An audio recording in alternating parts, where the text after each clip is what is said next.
परम आदरणीय महामहिम माननीय राष्ट्रपति महोदय, आदरणीय राज्यपाल महोदय, आदरणीय डॉक्टर रमन सिंह जी, हमारे अध्यक्ष महोदय, आदरणीय श्री विष्णुदेव साय जी, हमारे मुख्यमंत्री, समस्त मंत्रीगण, हमारे समस्त सदस्यगण, उपस्थित आदरणीय गणमान्य नागरिकगण, हमारे पत्रकारगण और राष्ट्रपति जी के साथ आए सभी अधिकारीगण, आदरणीय महोदया, हम छत्तीसगढ़ में आपके आगमन से कृतार्थ हुए हैं। ये हमारे लिए बहुत ही सौभाग्य की बात है कि आपने यहाँ आने का समय दिया। हम आपका अभिनंदन करते हैं सब साथियों की ओर से।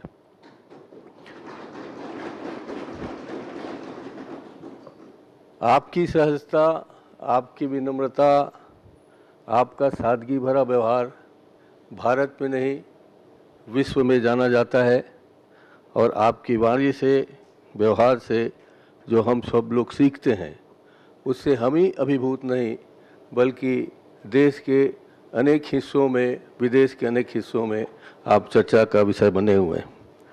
माननीय अध्यक्ष महोदय, माननीय राष्ट्रपति महोदय, आपका आगमन छत्तीसगढ़ विधानसभा के लिए ऐतिहासिक अवसर है।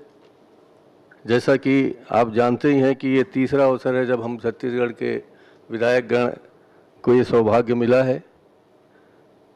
मैं हम सब की ओर से अनुग्रहित प्रस्तुत करता हूं और ये कहना चाहता हूं कि आपका जो उड़ीसा है गृह राज्य और हमारा छत्तीसगढ़, उसमें वर्षों से नहीं सदियों से एक आपसी रिश्ता है। वो रिश्ता रोज़ महानदी के धार के रूप में आपके यहाँ जाता है। हमारे लोग आपको महसूस करते हैं वहाँ, यहाँ से हमारे सुख दुख के समाचार आपको मिलते रहते हैं।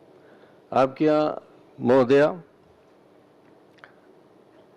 भगवान जगन्नाथ जी की कृपा जो आपको विशेष रूप से बरसती है, वहाँ ऐसा माना जाता है कि भगवान जगन्नाथ जी एक दिन के लिए छत्तीसगढ़ आते हैं शिवरी नारायण में, और हम लोग तब से शिवरी नारायण से जगन्नाथ जी तक जाने के लिए रोज़ पद यात्रा यहाँ करते थे पहले। आज तो नहीं कर पा रहे हैं। और जब छत्तीसगढ़ की परिकल्पना हुई थी उस समय तो यहाँ उद्भव के समय सिर्फ 36 घर थे, जिसे हमने छत्तीसगढ़ के नाम से धीरे धीरे विकसित किया। छत्तीसगढ़ बनने के बाद यहाँ, जैसा कि आप सब हम जानते हैं कि यहाँ राजाओं का 36 गढ़ रहा। और मुझे ये कहने में संकोच नहीं है अध्यक्ष महोदय, माननीय राष्ट्रपति महोदय, कि हमारा 12 गढ़ आपके उड़ीसा में जाके शामिल हो गए हैं। इसलिए हमारा घर लगता है उड़ीसा है और उड़ीसा वालों को लगता है कि हमारा घर के बहुत सारे लोग यहाँ हैं। जैसा कि आप जानते हैं संबलपुरी, ये संबलपुर, बरगढ़, ये कालाहांडी सब हमारे छत्तीसगढ़ से संबंधित रहे हैं और यहाँ हमारे रिश्तेदार और आपके रिश्तेदार मिलजुल कर रहते हैं। इसलिए जगन्नाथ जी की कृपा बनी हुई है। ये सौभाग्य का विषय है कि छत्तीसगढ़ से जगन्नाथ जी के लिए चावल जाता है माननीय महोदया, जिसे हम लोग विष्णु भोग के नाम से शुरू किए थे। तो ये हमारे लिए सौभाग्य की बात है।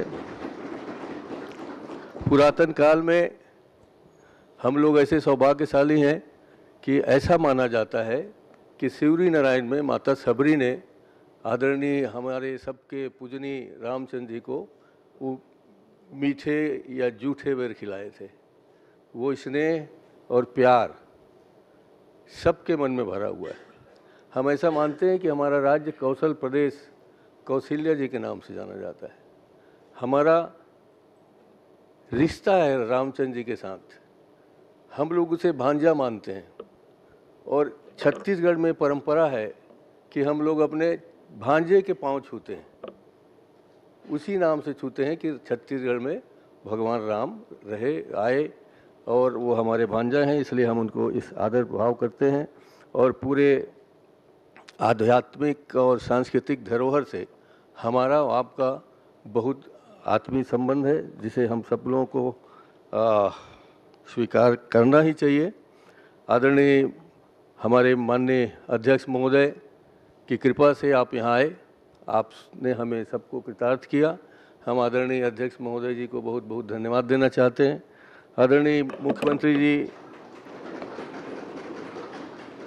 एक आदिवासी परिवार के हैं माननीय राष्ट्रपति जी, और उस नाते जितनी सहजता और सरलता से यहाँ का नेतृत्व कर रहे हैं, और हम सब लोग सदन में ही नहीं पूरे बाहर भी उनके नेतृत्व को स्वीकार करते हैं, और एक सहज भाव से हम सब छत्तीसगढ़ के उन्नति के लिए मन में एक ही राग है सबका कि हम कैसे मिलकर छत्तीसगढ़ की उन्नति करें।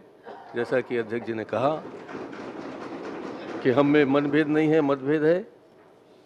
हम सब आपका यहाँ उद्बोधन सुनने आए हैं, हमें उससे ज्ञान वर्धन भी होगा हमारा, और हम आगे चल के आपके बताए हुए मार्ग में चलेंगे। आप यहाँ पधारे, उसके लिए मैं हार्दिक अभिनंदन करता हूँ, आपका पुनः स्वागत करता हूँ, और आप सबको आपके हृदय में विराजमान जगन्नाथ जी को स्मृति करते हुए आप सबको प्रणाम करता हूँ।